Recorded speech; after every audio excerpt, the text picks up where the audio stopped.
एक शख्स की जो यूपीएससी के एग्ज़ाम की तैयारी कर रहा था, उसकी लाश एक कमरे में पड़ी हुई है।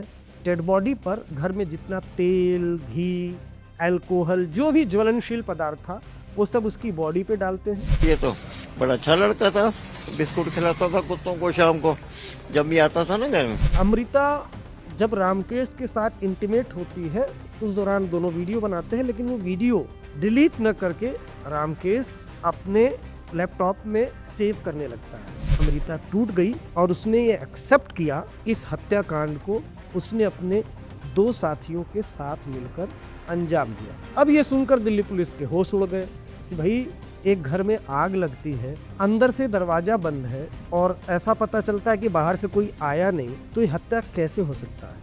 वो क्राइम पेट्रोल और बाकी और भी आजकल तो बहुत सारी क्राइम सीरीज ओटीटीज पे है, वो सब देख देख के उसने ये सारा एक माइंड लगाया कि ऐसे ऐसे किया जा सकता है, जिससे कि इसको पूरी जो शक्ल है एक एक्सीडेंट की दी जाए। मैं उस कमरे में भी पहुंचा था जहां हत्याकांड को अंजाम दिया गया। कैसे इस हत्याकांड को हादसे की शक्ल देने की कोशिश की गई थी।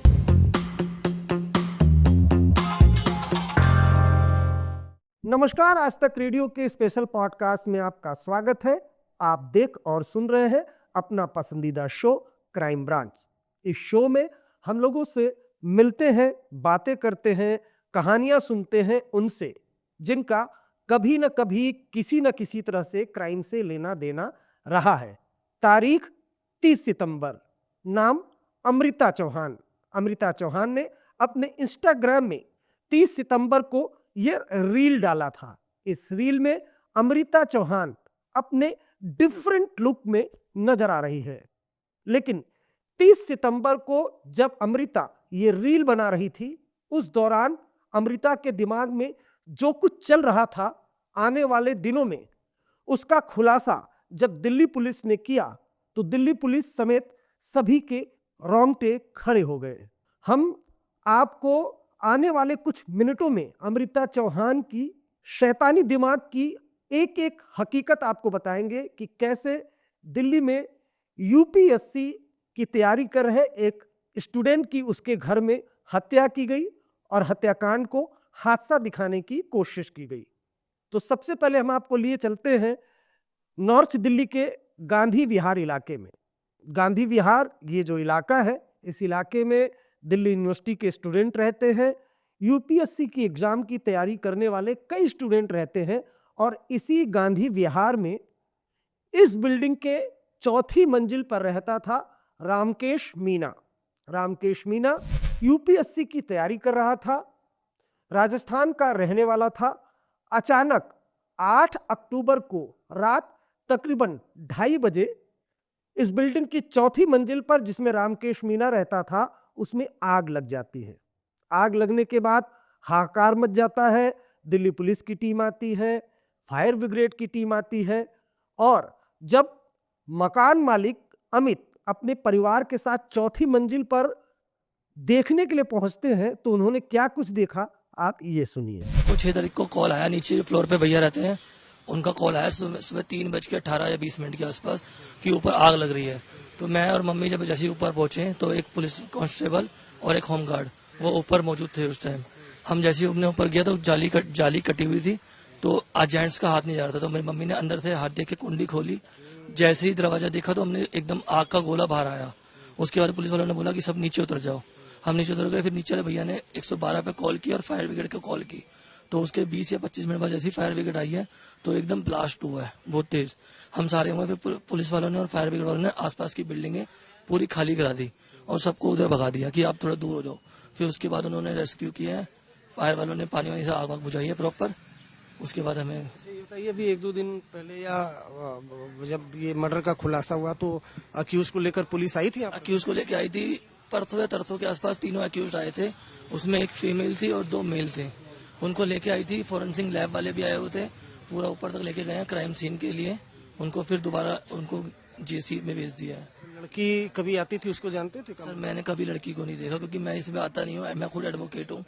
तो मैं तो सुबह जाके शाम को आता हूँ, रेंट वेंट का मम्मी देखती है। रामकेश कैसा लड़का था?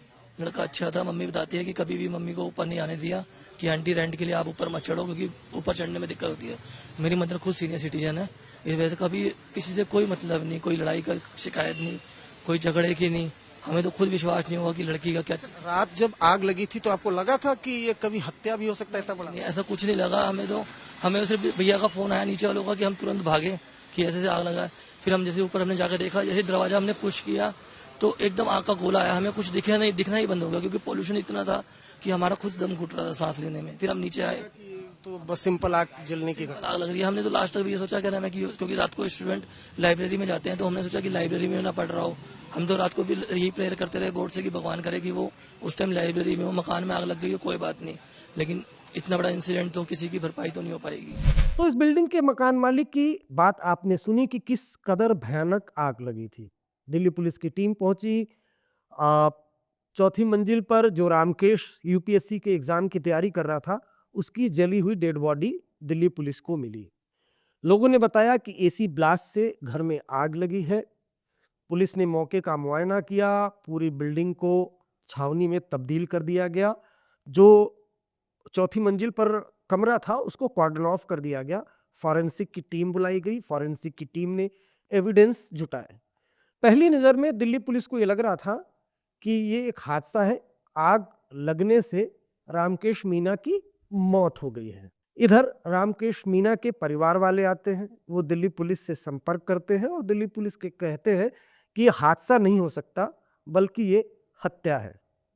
6 अक्टूबर को आग लगी थी। अब उसके बाद जब रामकेश मीना के परिवार वाले शक जाहिर करते हैं तो दिल्ली पुलिस अपनी जांच को आगे बढ़ाती है और आसपास के सीसीटीवी फुटेज खंगालती है। बिल्डिंग के ठीक बगल में एक सीसीटीवी लगा हुआ है। उस सीसीटीवी फुटेज को जब खंगाला जाता है तब ये पता चलता है कि 5 अक्टूबर को 2 लोग जो मफल्ड फेस थे, नकाब जिन्होंने अपने ऊपर चेहरे से नकाब को ढका हुआ था, वो उस बिल्डिंग में चढ़ते हुए दिखाई देते हैं। कुछ मिनटों के बाद वही नकाबपोश बिल्डिंग से नीचे की तरफ आते हुए दिखाई देते हैं और जैसे ही वो बिल्डिंग से नीचे आते हैं और कुछ दूर पर जाते हैं, चौथी मंजिल पर जोरदार धमाका होता है। बस ये सीसीटीवी फुटेज और ये नकाबपोश दिल्ली पुलिस की नज़रों में आ जाते हैं। बहरहाल दिल्ली पुलिस एक तरफ सीसीटीवी में जो नकाबपोश दिख रहे होते हैं उनकी पहचान करने में जुट जाती है और साथ ही साथ रामकेश मीना कैसा था, क्या था, वो जानने की कोशिश आस पड़ोस के लोगों से करते हैं। एक पड़ोसी से जब दिल्ली पुलिस ने बातचीत की तो उन्होंने क्या बयान दिया वो हमने भी अपने कैमरे पर रिकॉर्ड किया है। इस बुजुर्ग की बात सुनिए। बाहर हल्ला हो रहा था कुछ, तो मैंने समझा कोई लड़ रहे हैं आपस में। तो मैंने ऐसे ऊपर लाइट देखी तो 3 बजे थे। मैं कहा यार ये 3 बजे कौन लड़ रहे हैं। तो मेरे को थोड़ा गुस्सा भी आ गया क्योंकि मैं दवाई खा रहा था, मेरे को बुखार भी था। तो मैं ये खोल के बोला, अरे क्यों लड़ रहे हो, पागल हो गए, सोने दोगे नहीं या 100 नंबर पे फोन करो। वो कहने लगे अंकल बाहर तो आओ, बाहर देखो आग लगी हुई है, हम लड़ नहीं रहे। मैं क्या आग लगी है? तो मैं बाहर आया तो ओहो बड़ी रोशनी थी, आग लगी। मैं ये कैसे हो गया? कहते आग लगी है, हम तो लोगों को इकट्ठा कर रहे हैं। भाई इतने में पुलिस भी आ गई, फायर ब्रिगेड की गाड़ियां भी आ गई। जो रामकेश लड़का था जो जला, उसको कभी आपने देखा? हाँ यही रहता था ना, वैसे तो लेट आता होगा। मेरा अड्डा यही है, मैं सारा दिन भर यहीं बैठा रहता हूँ, सारी कॉलोनी जानती है। क्योंकि मेरा ऑपरेशन हुआ तो मैं रेस्ट करता था इसमें, तो ऊपर से उतर गया ना, कभी दूध की थैली लेनी है, कुछ भी लेना है तो यहीं ये बगल में दुकान है। लेकिन ये मालूम नहीं था मेरे को कि ये यहाँ रहता है। मैंने समझा उधर से आता होगा, बहुत मकान है। ये तो डेड उसके होने के बाद अरे मैं कहा यार ये तो बड़ा अच्छा लड़का था, बिस्कुट खिलाता था कुत्तों को शाम को जब भी आता था ना घर में। तो इस बुजुर्ग का बयान दिल्ली पुलिस ने दर्ज किया। बुजुर्ग ने बताया कि रामकेश मीना बहुत शरीफ लड़का था, अच्छा लड़का था, उसका व्यवहार बहुत अच्छा था।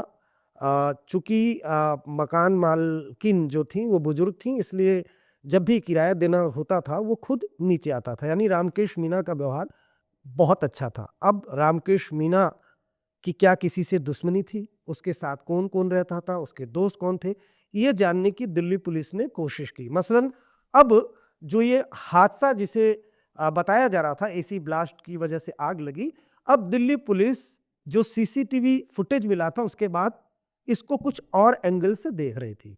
एक तरफ नकाबपोश की तलाश हो रही थी, दूसरी तरफ रामकेश मीना के दोस्त कौन थे ये पता लगाने की कोशिश दिल्ली पुलिस कर रही थी। उसी दौरान ये जानकारी दिल्ली पुलिस को लोकल मुखबिरों से मिली कि रामकेश मीना के साथ कुछ वक्त तक एक लड़की रहती थी। वो लड़की लिविंग पार्टनर थी रामकेश मीना की। अब उस लड़की की तलाश शुरू हुई। बहरहाल जो सीसीटीवी फुटेज था उस फुटेज के जरिए दो नकाबपोश की पहचान हुई। एक का नाम सुमित था, दूसरे का नाम संदीप था। सुमित उत्तर प्रदेश के मुरादाबाद का रहने वाला था, संदीप दिल्ली का रहने वाला था। अब ये दोनों आखिर उस बिल्डिंग में 5 अक्टूबर को क्या करने गए थे और उसके बाद वापस उतरते ही धमाका क्यों हुआ, इस मिस्ट्री को दिल्ली पुलिस समझाने की कोशिश कर रही थी। इसी दौरान जो लड़की थी उस लड़की की पहचान हुई। वो लड़की कोई और नहीं बल्कि अमृता चौहान थी। अब जब दिल्ली पुलिस ने थोड़ी और पड़ताल की तो पता चला कि रामकेश मीना नोएडा में एक जॉब के लिए इंटरव्यू देने के लिए गया था।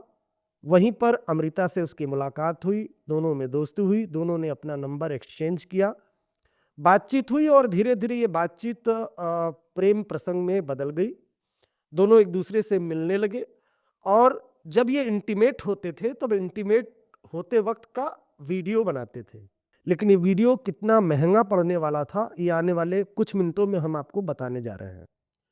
दोनों वीडियो बनाते थे। इसी दौरान जो वीडियो था वो रामकेश मीना अपने लैपटॉप में सेव करता था। बहरहाल ये तो एक कहानी हो गई। अब अमृता कहाँ है? अमृता की तलाश दिल्ली पुलिस ने शुरू की। अमृता भी मुरादाबाद की रहने वाली थी, ये जानकारी दिल्ली पुलिस को मिली। अमृता का जब मोबाइल फोन मिलाया गया तो वो स्विच ऑफ था, जिससे दिल्ली पुलिस का दिमाग और ठनका। फिर जब अमृता का मोबाइल लोकेशन खंगाला गया तो होश उड़ गए। दरअसल 6 अक्टूबर को अमृता का मोबाइल का जो लोकेशन था वो उसी गांधी विहार का था जहां पर आग लगी थी और उस आग में झुलसने से रामकेश मीना की मौत हो गई थी। अब अमृता की तलाश शुरू हुई। अमृता ने अपना मोबाइल फोन बंद कर लिया। दिल्ली पुलिस ने मुरादाबाद में कई जगह पर छापेमारी की। बहरहाल कई जगह पर रेड करने के बाद अमृता को दिल्ली पुलिस ने पकड़ा। लंबी अमृता से पूछताछ हुई। वो लगातार मना कर रही थी दिल्ली पुलिस की पूछताछ में कि उसको कुछ नहीं मालूम किस तरह से क्या हादसा हुआ। लेकिन जब कॉल डिटेल सामने दिल्ली पुलिस ने रखा तब अमृता टूट गई और उसने ये एक्सेप्ट किया कि इस हत्याकांड को उसने अपने 2 साथियों के साथ मिलकर अंजाम दिया। अब ये सुनकर दिल्ली पुलिस के होश उड़ गए कि भाई एक घर में आग लगती है, अंदर से दरवाजा बंद है और ऐसा पता चलता है कि बाहर से कोई आया नहीं, तो ये हत्या कैसे हो सकता है। उसके बाद जो अमृता ने खुलासा किया वो और चौंकाने वाला है। अमृता ने ये खुलासा तो कर दिया कि अपने 2 साथियों के साथ उसने इस हत्याकांड को अंजाम दिया, लेकिन वो 2 साथी कहाँ थे? सुमित और संदीप। और सुमित और संदीप का अमृता से क्या लेना देना था ये भी दिल्ली पुलिस जानना चाहती थी। रामकेश की हत्या इन तीनों ने मिलकर क्यों की ये भी दिल्ली पुलिस जानना चाहती थी। लिहाजा सुमित की तलाश शुरू हुई। सुमित की तलाश में मुरादाबाद के कई इलाकों में छापेमारी की गई। बहरहाल 21 अक्टूबर को सुमित को मुरादाबाद से दिल्ली पुलिस ने गिरफ्तार कर लिया। उससे पूछताछ के बाद कुछ दिनों के बाद संदीप को भी गिरफ्तार कर लिया गया। अब अमृता चौहान भी दिल्ली पुलिस की गिरफ्त में, सुमित भी दिल्ली पुलिस की गिरफ्त में और संदीप भी दिल्ली पुलिस की गिरफ्त में। तीनों को आमने सामने बिठाकर दिल्ली पुलिस पूछताछ शुरू करने जाती है।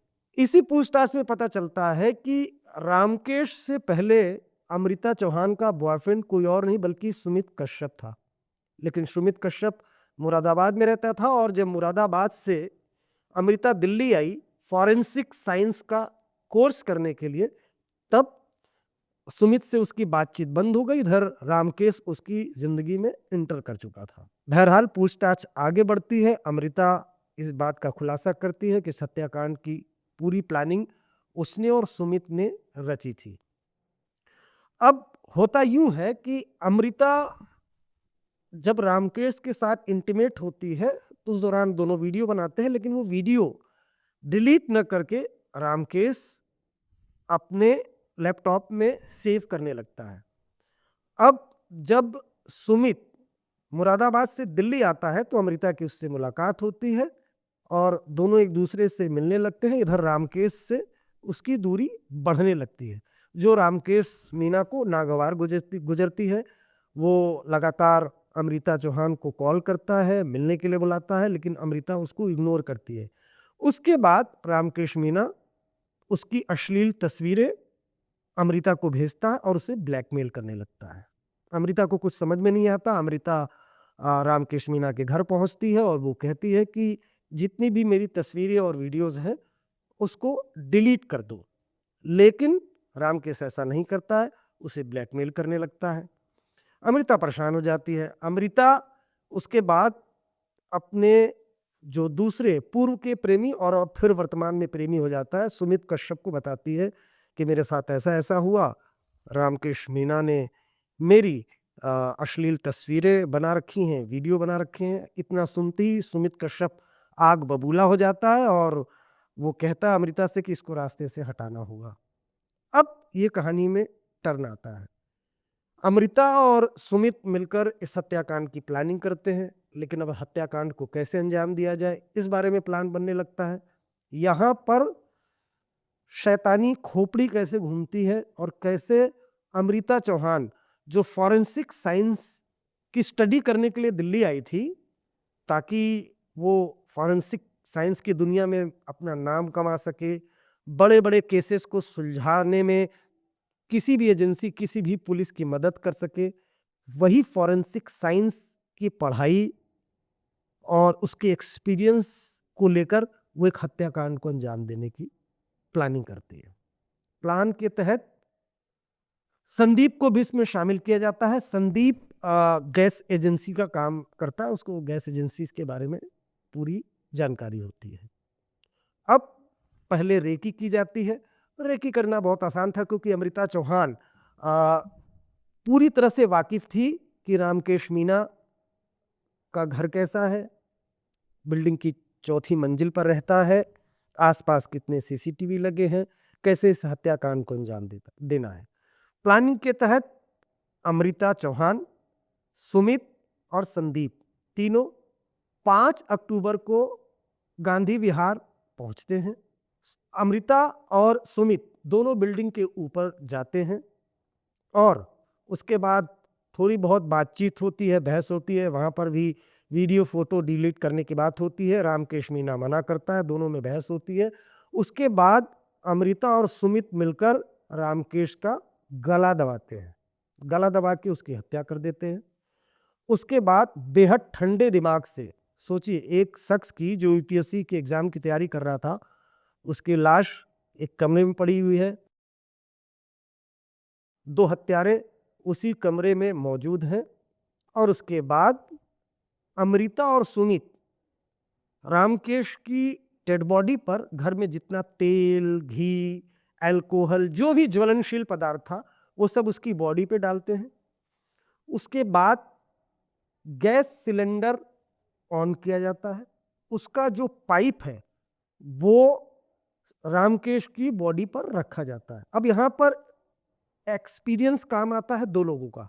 एक तो फॉरेंसिक साइंस की स्टूडेंट अमृता चौहान, जिसको सब कुछ मालूम है फॉरेंसिक साइंस के बारे में, कैसे हत्या को हादसा दिखाया जा सकता है, हादसा को हत्या दिखाया जा सकता है, वो वहाँ पर अपना दिमाग लगाती है। संदीप जो गैस सिलेंडर का काम करता था, उसे सब कुछ मालूम था कि कितने, जब गैस को ऑन किया जाएगा कितने घंटे बाद ब्लास्ट हो सकता है।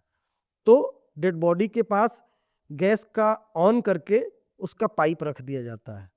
अमृता और सुमित बाहर आते हैं। गेट में एक जाली लगी होती है, वो जाली भी गेट की हम आपको दिखाते हैं। उस जाली में थोड़ा सा छेद किया जाता है। गेट के बाहर से अमृता हाथ डालती है और अंदर से दरवाजा बंद कर देती है। उसके बाद लाइटर से वहां आग लगाई जाती है। सुमित, संदीप और अमृता तीनों बाहर आते हैं, जिसमें 2 लोग सीसीटीवी कैमरे में कैद होते हुए दिखाई दे रहे हैं, नकाब ओढ़ा हुआ।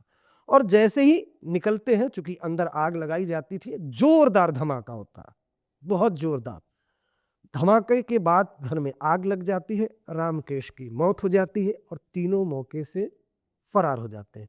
तीनों ने पूरी तरह से सटीक प्लानिंग की थी और हत्याकांड को अंजाम दिया था। घर का दरवाजा अंदर से बंद था, तो यानी सटीक प्लानिंग और परफेक्ट क्राइम को अंजाम देने की कोशिश अमृता चौहान, सुमित और संदीप ने की थी, जिसमें अमृता का फॉरेंसिक साइंस का दिमाग भी लगा था। लेकिन एक छोटी सी मिस्टेक, वो मुझे एक शेर याद आता है, क्राइम में बहुत कम ऐसा होता है कि कोई शेर याद आए कि कातिल ने किस सफाई से धोया है आस्तीन, ये जानता नहीं है कि लहू बोलता भी है। बिल्डिंग के ठीक बगल में सीसीटीवी कैमरा लगा था, उस सीसीटीवी कैमरे में वो कैप्चर होते हैं। फॉरेंसिक की टीम जब दिल्ली पुलिस की फॉरेंसिक की टीम जब वहां पर पहुंचती है, एविडेंस कलेक्ट करती है, उसमें पता चलता है कि हादसा नहीं है। उसके बाद पोस्टमार्टम रिपोर्ट आती है, जिसमें पता चलता है कि गला दबा के हत्याकांड को अंजाम दिया गया था। तो इस तरह से इस हत्याकांड का खुलासा होता है, तीनों से पूछताछ होती है। अमृता ये भी बताती है उस पूछताछ में कि दरअसल फॉरेंसिक साइंस की तो वो स्टूडेंट है ही, लेकिन वो लगातार क्राइम सीरीज भी देखती थी, जिससे उसे आइडिया कि किस तरह से हत्याकांड को अंजाम देना है, किस तरह से तीनों खुद को बचा सकते हैं।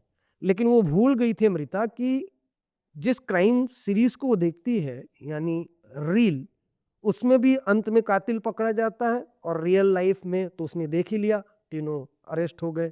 तो एक्सपीरियंस। अब हम ये बात करते हैं कि अमृता के प्रोफाइल के बारे में। अमृता चौहान, जैसे मैंने बताया कि मुरादाबाद की रहने वाली है, फॉरेंसिक साइंस की स्टूडेंट है, रील्स एक के बाद एक वो अपने इंस्टाग्राम पे डालती थी।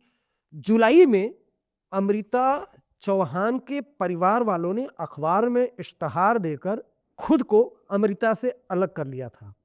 अब ऐसा क्यों किया था ये तो परिवार वाले जाने, इस बारे में बहुत विशेष अपडेट आई नहीं है। जाहिर सी बात है, जिस तरह का अमृता चौहान का बिहेवियर रहा होगा, शायद वो एक वजह हो सकती है।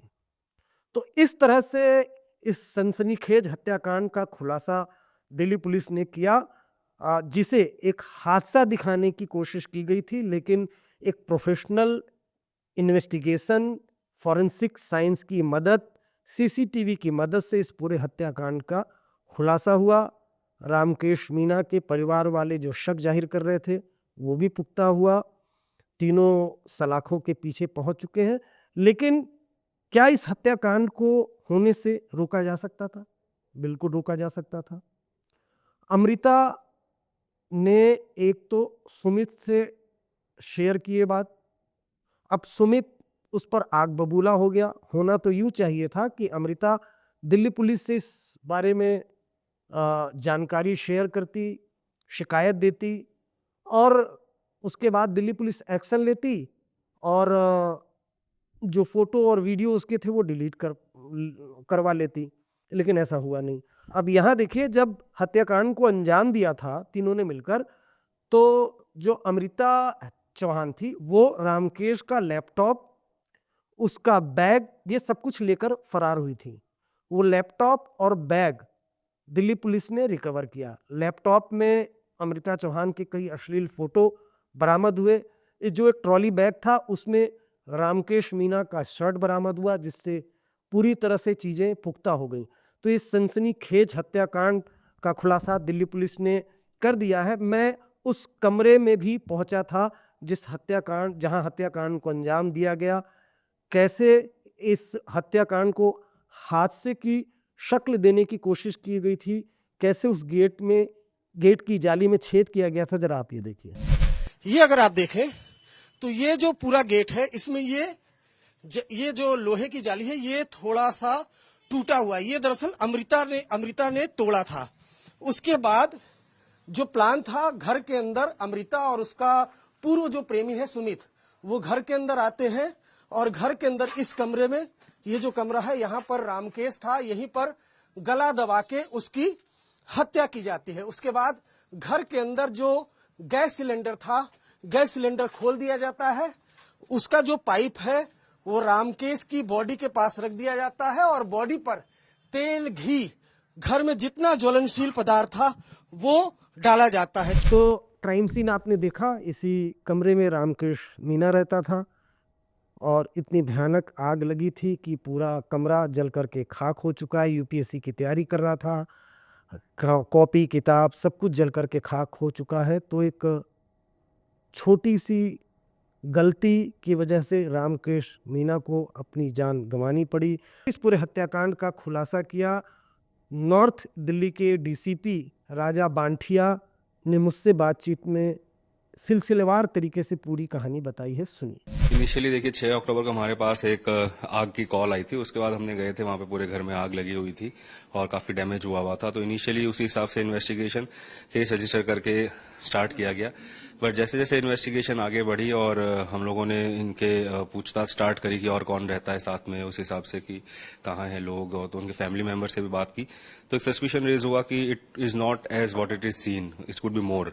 तो इसलिए हमने फिर सीसीटीवी फुटेजेस भी हमने देख रहे थे, तो उसमें हमें पता चला कि जो घटना की रात है उसमें घटना से पहले 2 लोग मफल्ड फेस में अंदर जा रहे हैं, फिर बाहर आ रहे हैं और बाहर आने की कुछ ही देर में वहां पे एक धमाका सा होता है और आग लग जाती है। तो इससे हमारा सस्पिशन स्ट्रांग हुआ और उस पे हमने फिर वो जो लोग थे जिसको हमने स्पॉट किया उनको हमने जब उठाया और कॉल रिकॉर्ड्स वगैरह जांच की और फोरेंसिक जांच में भी कुछ कुछ चीजें सामने आई निकल के, तो उससे हमें पता चला कि ये हत्या है और ये इस तरीके से रचा गया है कि ये एक्सीडेंट लगे। तो इस मामले में फिर जो मफल्ड फेस निकल रहे थे, किस तरह से किनको अरेस्ट किया गया और किस तरह से हत्याकांड का खुलासा हुआ?